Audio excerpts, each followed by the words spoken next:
За сайн байцгаана уу? Кино задлан блогийн 2 дахь дугаар эхэлж байна. Эхний дугаараараа бид Inception киног оруулсан ба. За 2 дахь дугаараа найруулагч Петр Джексоны Hobbit киног оруулж байна. Hobbit кино маань 3 ангиас бүрдэж байгаа. Эхний анги нь болохоор 2012 онд гарсан Гинтээ аялал нэртэй. 2 дугаар анги нь 2013 онд Луугийн сүрэл Smog гэдэг луу байгаа. Луугийн сүрэл гэсэн нэртэйгээр гарсан байгаа. 3 дахь ангид 2014 онд 52000 тултаа гэсэн нэртэйгээр гарсан байгаа. За найруулагч Петр Джексоныг та бүхэн ямар киногоор сайн мэдэх вэ гэвэл Бүгжний эзэн кино байна. Hobbit кино маань Бүгжний эзэн киноны удирдгал анги болж гарсан байгаа. Кино руугаа орё. За ийм үлгэр уран сайхны кино маань болохоор мэдээж хамгийн гол ажиллагаатай хэсэг бол хувцс чимэглэл байгаа. Яагаад гэвэл нэг жүжигчин дээр хэд нөгөө солих маш олон тооны хувцс хийдэг. За та бүхэнд хувцсны хэмиг харж байна. Гэндэлф малгай байна. За зураг авалт ихний өдөр Петр Джексон найруулагч нээж өгүүлж байна. Хамгийн ихний зураг авалт бол Билбогийн бүгж олдог хэсгээр хэлж байна.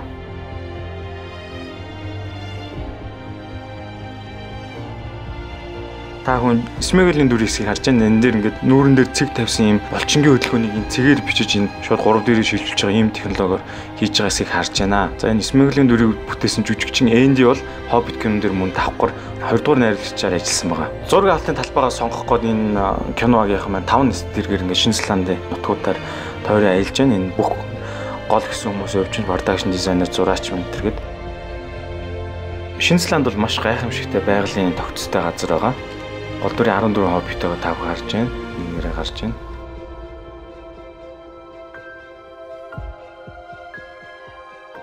За зураг авалтын артлын хэсэг зураг авалттай харьцуулан харуулж байна.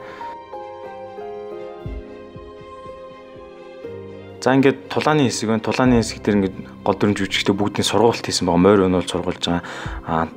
Экшн хөдөлгөөнүүдийг зааж байна. Та бүхэн анзаарж байгаа бүх жүжигчд маань 2-2 харагдаж байна. Hobbit маань бол яг одоо байгаа. Гол дүрийн жүжигчд маань бол жирийн хүмүүс байгаа. Тэгээд яг деталь нүүрэн хэсэг яг жүжиглэлт гаргаж байгаа хэсэг дээр энэ жүжигчд маань тоглоод байгаа. Ерөнхийн энэ гүйж хариж байгаа тулаантай хэсэг дээр бол яг жинхэнэ одоонууд ингэж хувцсан хүмүүсийг хүлээж байгаа маа та бүхэн харж байвал урдуур нь зогсож байгаа хүмүүс бол бүгд одоо хүмүүс байгаа. Тэгээд баг өмсгöd орлон тоглогч болж байгаа гэсэн. Hobbit кино маань Red камер ашиглаж хийсэн байгаа. Ихэнх кино маань 1 секундэд бичих кадрын тоо маань 24 фрейм байдаг бол Hobbit киног 48 фрейм секунд фреймээр хийсэн байгаа маа. Hobbit киног 3D-гээр хийсэн байгаа. Тэгэхэд бол толин технологи ашиглаж ийм 2 камераар зэрэг бичиж байгаа. Энэ ямар учиртай вэ гэхээр нэг камер нь зүүнүүд нөгөө камер нь баруунууд болж ингэж 2 тусдаа бичдэг байгаа. За та бүхэн одоо камерын сетийг харж байна. Тэгжээж энэ маань шууд 3D үзэлт болж байгаа маа. За тэгээд ингээ бүх кино багийнхан маань 3D шилд зүүсэн байгаа та ажиглаж байгаа. Тухайн дүрсээ шууд 3D-гээр харж байгаа. За нийтдээ 16 ширхэг Red камер ашигласан байгаа. Red камер маань ингээд өөр нэгсэн хаартайгаа нэг удаагийн хаард нь 128 ГБ-ийг бичих шаталтай юм хаард байгаа. Ерхэд бол маш их мейкап энэ арсны хэсэг хийгдсэн байгаа. Та бүхэн харж байвал ерөнхийдөө жирийн одоо хүний арсны өнгнөөс илүү юм улаавтар өнгийн мейкапыг хийсэн байгаа. Мейкап артист нь тэгж ярьжсэн. 3D кинон дээр илүү тод харагдахын тулд зүйлсэн харьцуулж харж байгаа. Гарын арьс бол нүүрний арьс хоёр ондоогоо та бүхэн ажиглаж байгаа. Үс бол маш олон тоогоор нь бэлтжижсэн байгаа. Жишээ нь Гэндэлф бүр 2-3 янзаар нийцсэн байгаа. Яг бол Норс үед, Энгийн үед гээд маш ихээр сольдог. За тэр ногоо хэсгүүд бол бүгдийн ингээ сайхан хэмжээд цоолоод авчдаг байгаа. Тэгээ оронд маш гоё үзэгдэлтэй байгалийн хэсэг орж ирнэ. Концепт артын зураач нар харагдаж байна. Зураачд юу гэхээр яг зураг авалтан дээр ингэж харагдана гэсэн ихний харагдах байдлаар төсөөл болгодог байгаа. Тэгээ зураач нар маань зургатаа хүртэл 3D-гээр зурсан байгаа. Яг бол нэг нь улаан, нэг нь цэнхрэр. За тэгээ энэ хоёроо нийлж давхарлуулад 3D шил зүүх юм бол 3D байдлаар харагдана. Дотор студид зураг авалт хийгдсэн үүнээс гадна зураг авалт байгаа. Энэхийн тулд маш их нүүлгэлт явагдсан байгаа. За бүх хүмүүсийн нэрс байна. Ингээ 500 хүн оролцсон гэж байгаа. Энэ бүх хүмүүсийн нэрийг хэвлэж өмнөлөх гаргадаг байгаа. Ажлын өмнөлөх гаргасан байгаа. За энэ хэрэгцээд бүх юмыг зураг авалтын талбай дээр буулгаж байна. 0 дүүш гээд зураг авалт бол 2 зэрэг явагдсан байгаа. 1-р зураг авалтын баг, 2-р зураг авалтын баг гээд Hobbit-ийн бөөнөр хэсгээс авч байна. За энэ 2-р тусгал найруулагч Энди гэж байгаа. Эндигийн 2 хүүхэдтэй бас тоглолцсон байна. Олонний хэсэгт Hobbit-ийн найрлаж байгаа олонний хэсгийн зураг авалт явагдаж байна. За мэдээж энэ мал аж ахуй хэрэгтэй байгаа.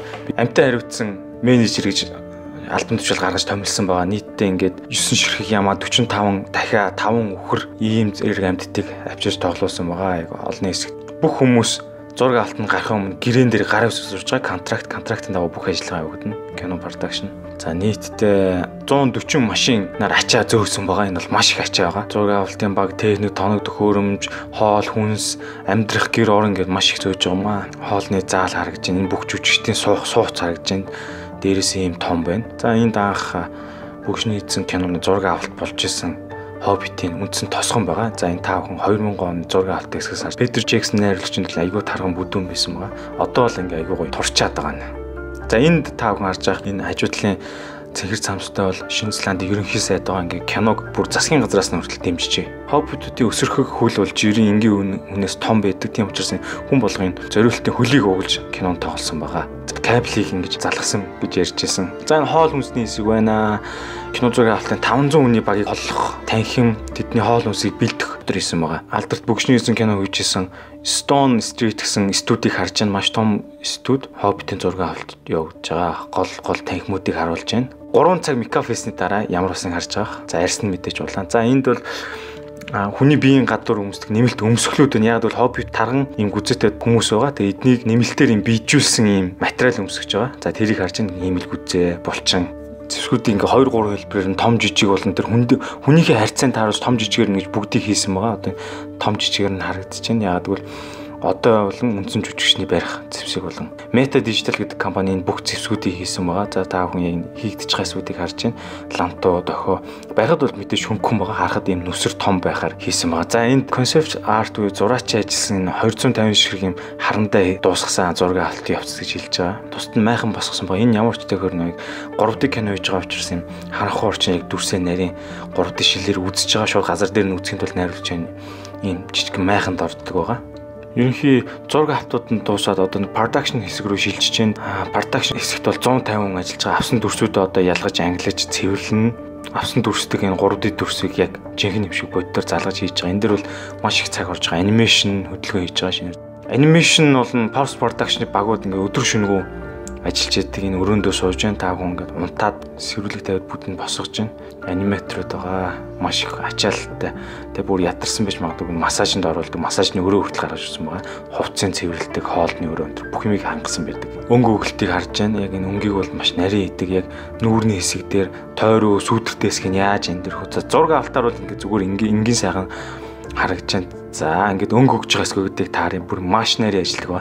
За энэ ботны сүүдэр энэ байна. Энэ дээр хитрхийх гэрэл тусч гэж ингэж нарийн янзалж өнгүүдийг өгдөг байгаа. Дууны хэсэг орж ирж байна. 16 зам дээр энэ дуу өгсөн байгаа. Хүний хоолой, дэвсгэр, хөгжим, байгалийн чимээ гэх мөртлөө маш олон дуу өгдөг. Саунд дизайнерын өрөөнд та бүхэн харж байна. За зарим дууг нь бодитоор битсэн байгаа. Олон хүмүүсийн гүйж байгаа, хашгиралдж байгаа. Орктор дайснууд энийг нэгээр нь хоолойг нь бичиж авсан байгаа. Элдв сонин дуу гаргадаг. Дүрсээ үзээд энэ яг тухайн чимэглэл дуу бүгдийг нарийн гаргасан байгаа. Хүн алхаж байгаа, ховцсны чимээ, хагарал, сүтгэл, мод шавьчиж байгаа чимээ гаргаж байгаа. За тэгээд яг үндсэн хөгжим маань бол Лондонд бичсэн байгаа. Маш хол 14,000 км-ийн зан. За тэгээд оркестрэнд бүх нотуудыг хэвлж өгөөд бэлдэж байна. 90 хүнтэй оркестр ажиллах байгаа. Abbey Road гэдэг студийн дуу хөгжиж байна. Чимээ гаргасан дуу болон оркестр хөгжмийн дуунууд бүгд ингэж нэгтгэдэж ирээд саунд миксинг хийж байна. Одоо энэ бүгдийн давхарчлаад яг хамгийн сүүлийн эцсийн миксийг хийж байгаа дууны. Та бүхэнд нэг жоохон нэлх охиныг харж байгаа. Өмнөх бүгшний эзэн дээр гарч ирсэн нэг жоохон охин гарч байгаа. Энэ охин энэ бол одоо том болцсон, ааваас өндөр болцсон. Энэ бол найруулагч Питер Джексны охин байгаамаа. Бүгшний эзэн дээр бас хэсгэн дүр бүтээгээд амьдсан. За хоёр дахь анги луугийн сүрэл дээр гардаг тосгоныг энэ бүтээж байна. Маш том ногоон скрин дээр модоор хийж энэ барилгуудыг зоосон байгаа. За энэ бол үргэлжлээд цаашаа бол маш том тосгон болж харагдана. Зөвхөн нэг их хэсгийг ингэж оруулсан байгаамаа. За бас нэг уйтгартай нэгэн альбом төвчл гэдэг. Энэ бол зураг авалтын үеэр онгоц нисгийг хилдэг тийм хүн байгаа. За онгоц нислээ шүү, одоо хөөрөх гэж байна, буулаа шүү гэж энэ өөрчилж онгоцны буудал дээр хараад хэлж байгаа. Яг л зураг авалтын Stone Street гэдэг студийн маань хамгийн дээгүүр яг онгоц нисэж таардаг байгаа. Тэгээ энийг хилдэг ийм ажил шүү дээ. Яг онгоц нисэж байгаа үеэр зураг авалтыг зогсооно. Яг л дуун шуум орчиж байгаа учраас. За энэ Bilbo гутлаа өмс. Hobbit бол маш том хөл байгаа. Энэ гутлыг өмсөж байна. За төвгийн дүрсийг харагдаж байна. За эцсийн дүрсийг харъя.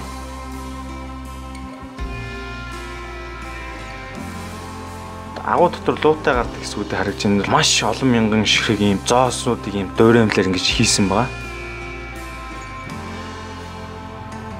тухайн агуу болон объектив 3D-г ингээд загварчлаад бүтээсэн байгаа. За тэгээд түүнийг камерын үнцгийг яаж явах вэ гэдгийг найруулагч өөрөө шийдэж байгаа. Найруулагч бол энэ камерынхаа тэр жижиг дэлгэцээр маш 3D орчноор харж байгаа гэсэн үг. Тэгээд энэ талбай дотор ингэж гүйж тэрийг бичиж байгаа. Явж байгаа дүрсийг харж байна. Тэгээд эцсийн дүрс.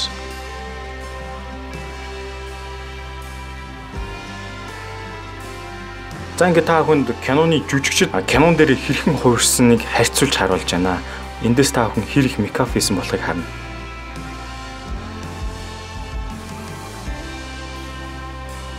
За ерөнхийдөө ингээд киноны үндсэн материал маань гэвэл ингээд 3-4 цагийн материал байгаа. Энэ задгаа, файл, түгий дүрс ч юм уу те. Эднэрийг ингээд монтажаар хасч нэгтгээд базаад 10 минут болгож та бүхэнд хүргэж байгаа. Үүнд бол нэлээд их цаг ордог.